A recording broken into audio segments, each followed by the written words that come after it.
देखी आज धन बढ़ल, अन्न बढ़ल, जन बढ़ल, तबो लोग खखुआइले बा आ मधुरे मधुरे खाता तबो लोग मधुआइले बा। ताई सुनल जा। अविरल तोहार चांदनी में ना रहल उ बात, ना ही माई लोरी सुनावे, ना लइके खाए दूध और भात। भाई भाई राई छाई होखे रोज बवाल, अंगना के छाती चीरत उठे आज देवाल, उठे आज देवाल। राई राई के सिरजावल पाई पाई बटाता, आ जगह जमीन के चलावे, माइयो बाप बटाता, माइयो बाप बटाता।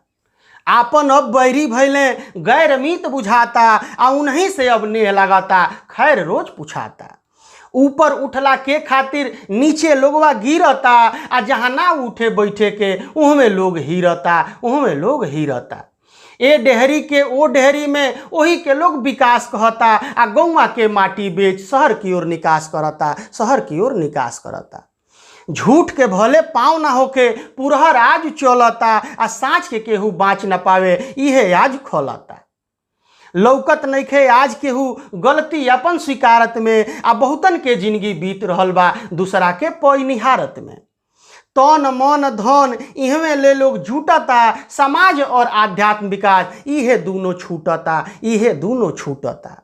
ए पाँच के पंच जो मानल उहे सफल प्रयास कहाई, आ पाँचों ले जे पहुँच बनाई उहे सकल विकास कहाई, उहे सकल विकास कहाई। धन्यवाद।